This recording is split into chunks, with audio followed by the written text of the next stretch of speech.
Chapter 12. The King's Lost Sword. Within seconds, it was as though each of the king's party was wearing a thick white blindfold. The fog was so dense they couldn't see their own hands in front of their faces. The mist smelled of the foul marsh, of brackish water and ooze.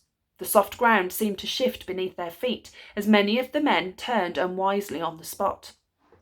Trying to catch sight of each other, they lost all sense of direction. Each man felt adrift in a blinding white sea, and Major Beamish was one of the few to keep his head. "Have a care," he called. "The ground is treacherous. Stay still. Don't attempt to move." But King Fred, who was suddenly feeling rather scared, paid no attention. He set off at once in what he thought was the direction of Major Beamish, but within a few steps he felt himself sinking into the icy marsh. "Help!" he cried, as the freezing marsh water flooded over the tops of his boots. "Help! Beamish, where are you? I'm sinking!" There was an immediate clamour of panicked voices and jangling armour. The guards all hurried off in every direction, trying to find the king, bumping into each other and slipping over, but the floundering king's voice drowned out every other. "I've lost my boots! Why doesn't somebody help me? Where are you all?" Spittleworth and Flapoon were the only two people who had followed Beamish's advice and remained quite still in their places, occupied when the fog had rolled over them. Spittleworth was clutching a fold of Flapoon's ample pantaloons, and Flapoon was holding tight to the skirt of Spittleworth's riding coat. Neither of them made the smallest attempt to help Fred, but waited, shivering, for calm to be restored. "At least if the fool gets swallowed by the fog, we'll be able to go home," Spittleworth muttered. The confusion deepened.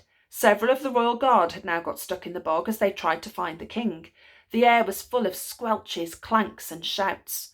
Major Beamish was bellowing in a vain attempt to restore some kind of order, and the king's voice seemed to be receding into the blind night, becoming even fainter, as though he was blundering away from them. And then, out of the heart of the darkness, came an awful, terror-struck shriek. "Beamish, help me! I can see the monster!" "I'm coming, your majesty," cried Major Beamish. "Keep shouting, sire, I'll find you." "Help me, Beamish!" shouted King Fred. "What's happened to the idiot?" Flapoon asked Spittleworth. But before Spittleworth could answer, the fog around the two lords thinned as quickly as it had arrived. So they stood together in a little clearing, able to see each other, but still surrounded on all sides by high walls of thick white mist. The voices of the king, of Beamish, and of the other soldiers were becoming fainter and fainter. "Don't move yet," Spittleworth cautioned Flapoon. "Once the fog thins a bit more, we'll be able to find the horses and we can retreat to a safe—" At that precise moment, a slimy black figure burst out of the wall of fog and launched itself at the two lords. Flapoon let out a high-pitched scream, and Spittleworth lashed out at the creature, missing only because it flopped to the ground, weeping. It was then that Spittleworth realised the gibbering, panting slime monster was, in fact, King Fred the Fearless. "Thank heavens we've found you, your majesty. We've been searching everywhere," cried Spittleworth. "Ick! He's got hiccups," said Flapoon. "Give him a fright." Ickabog, moaned Fred. I saw it, a gigantic monster. It nearly caught me." "I beg your majesty's pardon," asked Spittleworth. The monster is real," gulped Fred. "I'm lucky to be alive. To the horses, we must flee, and quickly." King Fred tried to hoist himself up by climbing Spittleworth's leg, but Spittleworth stepped swiftly aside to avoid getting covered in slime, instead aiming a consoling pat at the top of Fred's head, which was the cleanest part of him. There, your majesty, you've had a most distressing experience falling in the marsh. As we were saying earlier, the boulders do indeed assume monstrous forms in this thick fog." "Dash it, Spittleworth, I know what I saw," shouted the king, staggering to his feet. "Tall as two horses it was, and with eyes huge like lamps.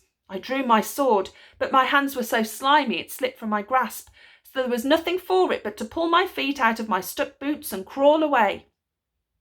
Just then a fourth man made his way into their little clearing in the fog.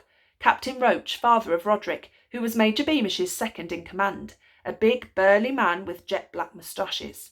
What Captain Roach was really like we're about to find out.